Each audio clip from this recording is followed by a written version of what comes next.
Hello नमस्कार मित्रांनो, सुमित तुमच्या सगळ्यांचं स्वागत करतो. तर आपण हैदराबादपासून म्हणजे मागे एक व्हिडिओ बनवला ना, तो विपश्यना सेंटर होता धम्मखेत्ता म्हणून. तिथूनच जवळपास 100 ते 120 किलोमीटर दूर नागार्जुन सागर या ठिकाणी ना एक बुद्धावनम म्हणून प्लेस आहे हैदराबादपासून जवळपास 150 किलोमीटर. इकडे तुम्ही नागार्जुन सागर सुद्धा बघू शकता आणि एक बुद्धावनम प्लेस सुद्धा. इकडे अजून एक विपश्यना मेडिटेशन सेंटर आहे, त्या ठिकाणी गेलो होतो. पण तिथे 10 दिवसाचं आणि 7 दिवसाचं शिबिर सुरू होतं. तर इथे आता आम्ही एंटर करणार आहोत. मग कसं आहे हा प्लेस सगळं दाखवतो तुम्हाला. इथे तिकीट आहे म्हणते 100 रुपये, तर ते तिकीट काढून मग आम्ही आतमध्ये जातो.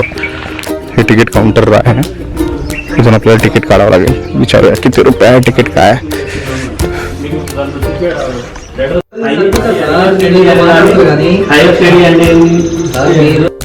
तर मित्रांनो, प्रत्येक पर्सनची 100 रुपये तिकीट आहे. 200 रुपये तिकीट झाली. दोघं लोक आलो, मी आणि माझा भाऊ आहे, आम्ही दोघे जण आहोत. आणि हे आहे बुद्धावनम. बघूया काय आहे. इकडे या बाजूला पार्किंगची सुविधा आहे. व्हिडिओ कॅमेरा आणणं अलाउड नाही आहे त्या ठिकाणी.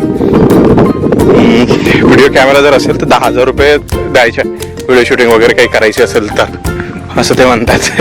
आतमध्ये कदाचित ते व्हिडिओ शूट करू देणार नाही, माहीत नाही फोटो काढू देतील की नाही. आणि ते जे सेंटर बोललो होतो, सेंटर बिलकुल या बाजूला आहे. आपला विपश्यना जे सेंटर आहे अशा प्रकारचा हा प्लेस आहे पूर्ण.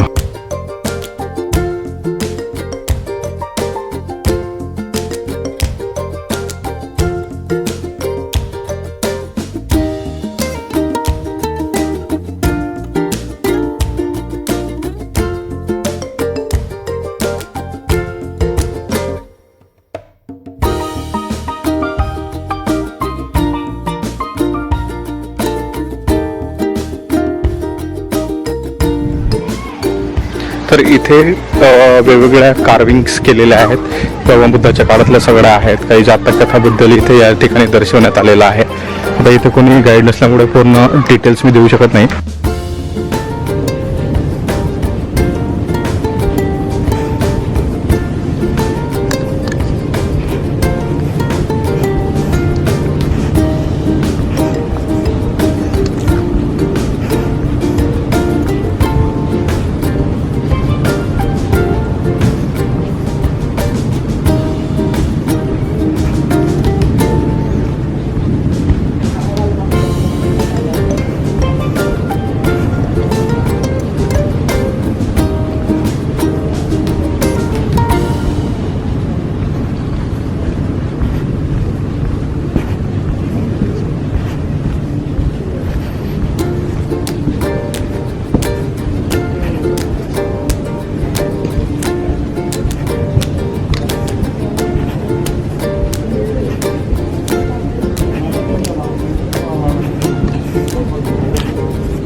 तर मित्रांनो, आपण त्या हॉलमध्ये आहोत आणि एकूण 4 अशा मूर्त्या आहेत, खूप मोठ्या मोठ्या. आणि त्याच्याच बाजूला 4 अशा छोट्या छोट्या मूर्त्या आहेत. आणि इथे बसण्यासाठी तुम्हाला सोफे दिलेले आहेत, तिथे बसू शकता. आणि वरून आसन पण आहेत. त्यांना कोणाला मेडिटेशन करायचं असेल तर मेडिटेशनसुद्धा करू शकतात. खूपच सुंदर असा प्लेस आहे. आणि बाहेर खूप गरम आहे. इकडे मला वाटतं काहीतरी सिस्टम आहे, चांगल्या प्रकारे हवा सुरू आहे आतमध्ये. आणि वातावरण एकदम प्लेझंट आहे. थोडा वेळ आम्ही बसतो इथे, त्याच्यानंतर आजूबाजूला आम्ही जातो, दाखवतो तुम्हाला. तर मित्रांनो, आता जस्ट एक 10 मिनिटाचा आनापानसाठी झाला. आणि इथे हो, हे बाबासाहेब वाटतं ते दिसत आहे तसं, पण होय होय, ते ब्रह्मदेवा घेतला ते असं वाटतं. तर निघतो इथून, म्हणजे 10 मिनिटाचं एक आनापानसतीची साधनं झाली. इथे बरंच काही पाहण्यासारखं आहे, पण आता उशीर झाला. अजून खूप काही कन्स्ट्रक्शन सुरू आहे वाटते. गोल गोल तुम्हाला फिरवतो. इथे पूर्ण असं कोरलेल्या आहेत मूर्त्या वेगवेगळ्या प्रकारच्या. आणि पुढे 1 दिवस लागेल तुम्हाला फिरायसाठी. खूप मोठं असं भव्य दिव्य आहे. इकडे कुठेतरी स्तूप आहेत, मला या बाजूला दिसत आहेत स्तूप, बांधलेले स्तूप आहेत, ओल्ड स्तूप पण आहे. आणि इकडेच मागच्या बाजूला तो डॅम आहे. इथून 5-6 किलोमीटर अंतरावर भव्य आहे. पण ठीक आहे, म्हणजे साची वगैरे गेलेलं असाल तर म्हणजे साचीसारखंच वाटतं, पण ते साचीचं पूर्ण जुनं आहे. हे बघा, तिकडे परत एक स्टॅच्यू दिसतात बुद्धाचा, मी तुम्ही झूम करून दाखवून देतो. तिकडे तितकं दूर जात नाही आता. आणि त्याच्या मागेच मग ते डॅम आहे वाटतं. इथे स्टॅच्यू आहे.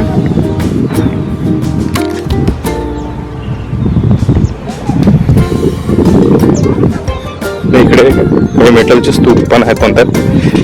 या बाजूला खाली जातो आता. खूप मोठा आहे बुद्धवनम आणि इकडे काहीतरी मेटल स्टॅच्यू आहे म्हणून तो सांगितलं त्यांनी. आम्ही आतमध्ये बसलो होतो स्तूपाच्या. ड्रिंकिंग वॉटर सुद्धा आहे. थंड आहे की नाही तर माहीत नाही. ते तिकडे समोर दिसत आहे. मी जाऊन होतो तिकडे. मला वाटते शूज काढावं लागतील की काय.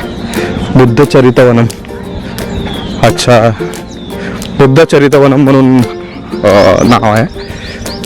मला वाटतं इकडे तो जातककथाबद्दल काहीतरी बोलत होता. कदाचित त्या जातककथांचं काही इकडे दिलं असेल. तिथपर्यंत घेऊन जातो तुम्हाला त्या स्तूपापर्यंत.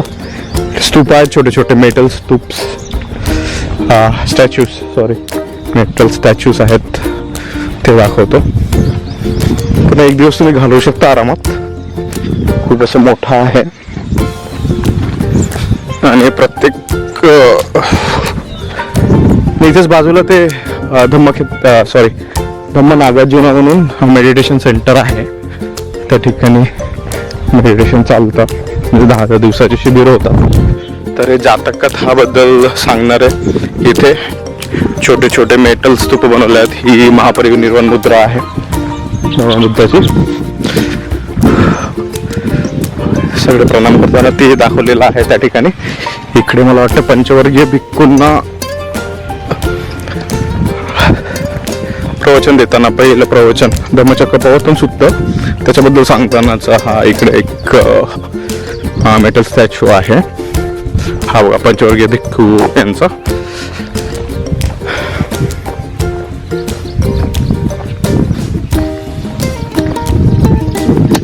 आणि अजूनही इकडे एक मोठा स्टॅच्यू आहे. म्हणजे तेच काय म्हणतात भगवान बुद्धांचा या ठिकाणी स्टॅच्यू आहे. अजून एक मेटल स्टॅच्यू. आणि त्या बाजूला सुद्धा एक आहे. खूप आहेत, म्हणजे 3-4 दिसत आहेत. छानपैकी यांनी बनवलेलं आहे. पायी तुम्ही खूप फिरू शकता. हे बघा इथे या ठिकाणी आहे. त्याच्यानंतर पुढे सुद्धा आहे. इथून आम्हाला जाण्यासाठी अजून 3 तास लागतील आणि आम्ही 2 व्हीलरनी आलो आहे ना, त्याच्यामुळे आम्हाला त्या एका सेंटरला जायचं आहे. तिथून सगळं सामान घ्यायचं आहे आणि मग रिटर्न हैदराबादला जायचं आहे. म्हणजे जवळपास 4-5 तास लागतील अजून. हे बघा हा घोडा. आणि भगवान बुद्ध जेव्हा जातात सोडून तेव्हा ते 4 दृश्य पाहतात. ते त्या दृश्याचं इथे दाखवलेलं आहे. हे खाली सुद्धा आहे वाटतं.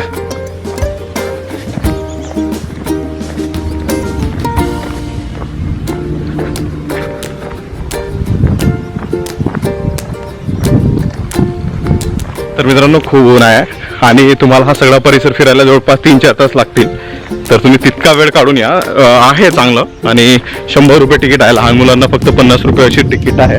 तर तुम्ही या ठिकाणी येऊ शकता आणि पूर्ण दिवस इथे घालवू शकता. जर हैदराबादला येत आहे तर तुम्ही तुमच्या बकेट लिस्टवर हा पण प्लेस ठेवू शकता आणि इकडे छान प्रकारे एक्सप्लोअर करू शकता. इकडे त्या स्तूपामध्ये पण तुम्ही खूप वेळपर्यंत बसू शकता. छान बसण्याची अरेंजमेंट वगैरे आहे. इकडे तुम्ही मस्त टिफिन वगैरे घेऊन येऊन इकडे जेवण सुद्धा करू शकता. तर अशा प्रकारे आहे. तर आता इथून परत चाललो आहे. माझा विचार होता तिकडे नागार्जुन सागरला जायचा, परंतु मी जात नाही आहे आणि या व्हिडिओला मी इथे सेंड करतो आहे. तुम्हाला हा व्हिडिओ कसा वाटला नक्की सांगा. आवडल्यास लाईक करा, कमेंट करा, शेअर करा आणि पहिल्यांदाच पाहत असाल तर आपल्या चॅनलला नक्की सबस्क्राईब करा. भेटतो परत असायचे काही इंटरेस्टिंग व्हिडिओसोबत. Good bye.